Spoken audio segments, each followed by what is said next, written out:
Hello दोस्तों, यदि आप हमारे चैनल से नए जुड़े हैं तो हमारे चैनल एवी लाइव को सब्सक्राइब जरूर करें और अपने दोस्तों में शेयर करें। नंदिनी का भाई विनीत मिलिट्री में कैप्टन है। उसने ही घर वालों को नंदिनी को जॉब करने की परमिशन देने के लिए मनाया था और फिर उसी के प्रयासों से घर वाले नंदिनी और नैतिक की शादी के लिए माने थे। इसीलिए नंदिनी अपने परिवार में अपने भाई विनीत से ज्यादा करीब है। उसका पति नैतिक भी विनीत को अपने भाई के सम्मान ही सम्मान देता था। एक दिन नंदिनी और नैतिक दोनों ऑफिस से घर लौट रहे थे। लौटते समय उनकी कार खराब हो गई तो दोनों लोकल ट्रेन से घर पहुंचे थे। नंदिनी अपने पति से कहती है, नैतिक, जब तक हम लोगों की शादी नहीं हुई थी, ऑफिस खत्म होने के बाद तुम मुझे बाहर घुमाने ले जाते थे, शॉपिंग कराते थे, चाट खिलाते थे, मगर आजकल तो तुम कहीं लेकर ही नहीं जाते। क्या यार नैतिक, जब से शादी हुई है तुम इतने बोर इंसान हो गए हो। अच्छा, मैं बोर इंसान हो गया हूँ और तुम्हारा क्या? तुम तो पक्की गृहिणी बन गई हो। तुम्हें तो अब घर गृहस्थी से फुर्सत ही नहीं मिलती। थोड़ा भी समय मिलता है तो तुम्हें शॉपिंग के नाम पर हाउस होल्ड आइटम्स खरीदनी होती है। मुझे नहीं जाना तुम्हारे साथ हाउस होल्ड आइटम की खरीदी करने।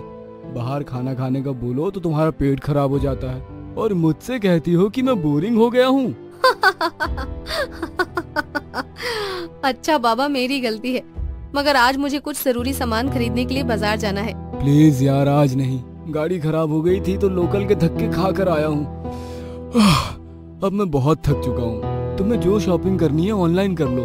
ऑनलाइन में भी ढेर सारे ऑप्शन है। यार मुझे अपने लिए कुछ नहीं लेना है, भाई के लिए कुछ स्पेशल सर्च करके लेना है। तुम्हें तो पता है ना, भाई ऑनलाइन शॉपिंग का खरीदा हुआ कुछ भी नहीं यूज करते हैं। उन्हें लगता है ऑनलाइन शॉपिंग का पैसा विदेशों में जाता है। भाई के लिए कब आ रहे हैं तुम्हारे भाई साहब? होली की दूज पर टीका कराने का वादा किया है मेरे भाई ने। खाली हाथ टीका थोड़ी ना करूंगी। नंदिनी, सपने मत देखो। तुम्हें पता है ना, एंड टाइम पर तुम्हारे भाई की छुट्टी कैंसिल हो जाती है और तुम फिर उदास हो जाती हो। मुझसे तुम्हारी उदासी देखी नहीं जाती ना। इस बार भाई ने पक्का वादा किया है। प्लीज चलो ना मेरे साथ शॉपिंग करने। नंदिनी अपने पति को मनाकर मार्केट ले जाती है और अपने भाई और उसके परिवार के लिए ढेर सारी शॉपिंग करती है। इतनी सारी मिठाइयाँ! अरे क्या पूरे मोहल्ले में बांटने का इरादा है? भैया को मिठाइयाँ कितनी पसंद है ये तुम्हें पता है ना। वैसे भी वहाँ सरहद पर कच्चा पक्का खाना खाकर अपना गुजारा कर रहे हैं। हमारी शादी के बाद भैया पहली बार हमारे घर आने वाले हैं। किसी चीज की कोई कमी नहीं रहने दूंगी। नंदिनी शॉपिंग कर कर जब घर आई तो वो और नैतिक दोनों साथ में टीवी देखने लगे। क्या यार नंदिनी, हमेशा कोई ना कोई वेब सीरीज लगा कर बैठ जाती हो। मुझे नहीं पसंद ये वेब सीरीज। कितनी गंदी लैंग्वेज होती है। तो कोई टीवी पर क्या देखे, या तो वेब सीरीज या सास बहू का रोने धोने का ड्रामा। वेब सीरीज कम से कम खत्म तो हो जाती है, सास बहू का ड्रामा तो कभी खत्म होने का नाम ही नहीं लेता। अरे न्यूज चैनल है ना, देखो ज्ञान की तो बातें भी मिलेगी। न्यूज चैनल से ज्ञान लेने से अच्छा है कि मैं आस्था पर प्रवचन सुन लूं।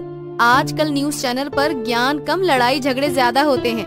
नंदिनी के मना करने के बावजूद भी नैतिक न्यूज चैनल लगाकर टीवी देखने लगता है। न्यूज में दिखाते हैं कि बॉर्डर पर लगातार कुछ घुसपैठिया हमला कर रहे हैं। लगातार घुसपैठियों की ओर से बमबारी जारी है। नैतिक न्यूज चेंज करने वाला होता है कि नंदिनी उसे रोक देती है। नैतिक, चैनल मत बदलना। ये तो बाड़मेर बॉर्डर का दिखा रहा है ना। भैया यहीं पर तैनात हैं। घुसपैठिए बाड़मेर बॉर्डर से अंदर घुसने की कोशिश कर रहे हैं। इसका मतलब इस बार भैया होली का टीका कराने नहीं आ पाएंगे। दिल छोटा मत करो, अभी तो होली में 3-4 दिन बाकी है ना। हो सकता है तब तक घुसपैठियों वाला मामला निपट जाए और भैया आ जाए। काश तुम्हारी बात सच हो। नैतिक और नंदिनी दोनों बातें ही कर रहे थे कि अचानक नंदिनी के फोन पर किसी का फोन आया। हेलो, कौन बोल रहा है? नंदिनी, मैं विनीत, तुम्हारा भाई। भाई, कैसे हो आप? अभी मैंने न्यूज देखी, बाड़मेर बॉर्डर में घुसपैठिए आ गए हैं। लगातार बमबारी हो रही है। आप सब लोग ठीक तो है ना? हाँ नंदिनी, मैं ठीक हूँ, मगर हो सकता है कि मैं होली तक घर ना आ पाऊँ। जैसे ही छुट्टी मिलेगी मैं सबसे पहले तेरे पास आ जाऊंगा। मुझे पता था न्यूज चैनल देखकर तू उदास हो रही होगी, मगर तुझे तेरे भाई की कसम है छोटी, तू मन उदास मत करना। हाँ भैया, आप हमेशा ऐसे ही करते हो, वादा करते हो और फिर आते ही नहीं हो। आज मैं आपके लिए कितनी सारी शॉपिंग करके लेकर आई थी। मैंने तो आपकी पसंद की काजू कतली और मावे की गुजिया भी खरीदी थी। जब तक छुट्टी मिलेगी तेरी काजू कतली और मावी की गुजिया खराब हो जाएगी। ऐसा कर, न्यूज चैनल वालों के साथ भेज दे, और कोई यहाँ आ पाए या ना आ पाए, न्यूज चैनल वाले तो जरूर आ जाएंगे। आप भी ना भैया, ऐसे समय में आपको मजाक सूझ रहा है। नंदिनी और विनीत बात ही कर रहे थे। पीछे से एक जोरदार बम का धमाका हुआ। धमाके की आवाज सुनकर नंदिनी जोरों से रोने लगी। भैया, अपना ख्याल रखना, आपकी बहन आपका इंतजार कर रही है। फोन रखने के बाद नंदिनी जोरों से रोने लगती है। नैतिक उसे प्यार से संभाल लेता है। होली के दिन होली पूजा करने का भी नंदिनी का मन नहीं रहता है, मगर नैतिक के कहने पर वह सोसाइटी कंपाउंड में पूजा करने के लिए जाती है। पर वहां पर सभी लोग बॉर्डर पर हो रही घुसपैठियों की वारदात के बारे में ही बात करते हैं। नंदिनी का मन और उदास हो जाता है।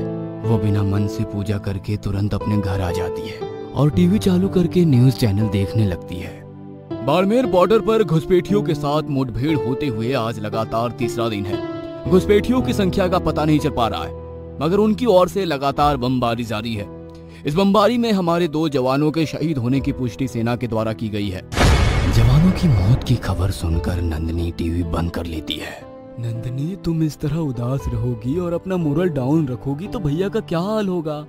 तुम्हें तो उन्हें हिम्मत देनी चाहिए। कैसे हिम्मत रखूं नैतिक, जहाँ पर भैया है वहाँ चारों ओर से बमबारी हो रही है। यदि भैया को कुछ हो गया तो। खबरदार, भूल कर भी इस तरह की बातें करी तो भैया को कुछ नहीं होगा। हमारी दुआएं उनके साथ है। आज त्योहार के दिन है, इस तरह अपना मन खराब नहीं करते।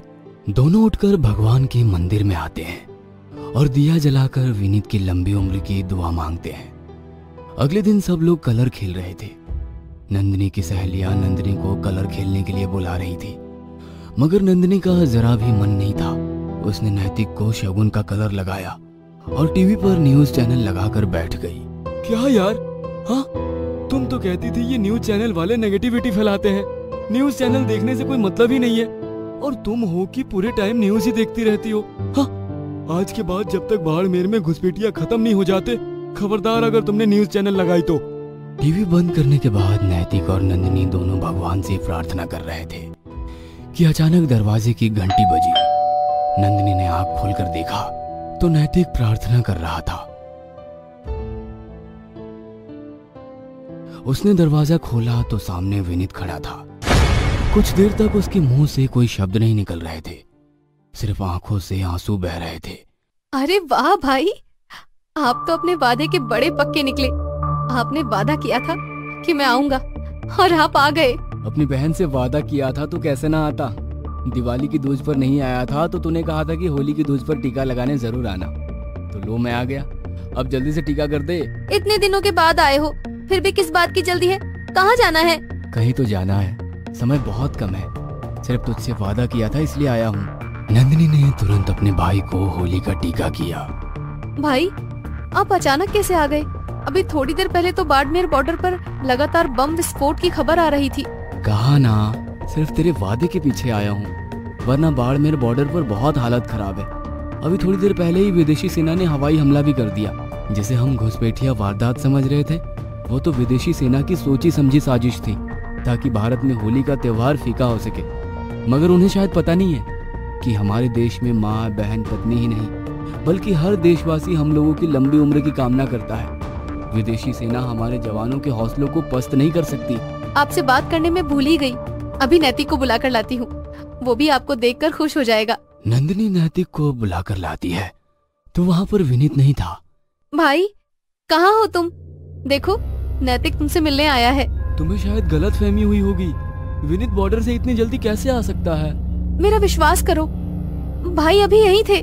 दोनों एक दूसरे की ओर देख ही रहे थे कि अचानक टीवी खुद से चालू हो गया। अभी प्राप्त खबरों के अनुसार कैप्टन विनीत रघुवंशी बाड़मेर बॉर्डर पर शौर्य का प्रदर्शन करते हुए वीर गति को प्राप्त हुए। उन्होंने अकेले ही विदेशी सेना के 3 विमानों को नष्ट कर दिया। आज हम अपने घर में गलियों में सुरक्षित महसूस करते हैं, खुशी से त्योहार मनाते हैं। उसी समय हमारे देश के जवान बॉर्डर पर अपना फर्ज निभा रहे होते हैं। उन्हीं के कारण हम खुली हवा में सांस ले सकते हैं। हम दूसरों को अपनी कोई भी चीज देने से कतराते हैं, मगर ये जवान देश के लिए अपनी जान तक दे देते हैं। सलाम है ऐसे जवानों को और उनके परिवारों को। जय हिंद। हेलो दोस्तों, यदि आप हमारे चैनल से नए जुड़े हैं तो हमारे चैनल एवी लाइव को सब्सक्राइब जरूर करें और अपने दोस्तों में शेयर करें।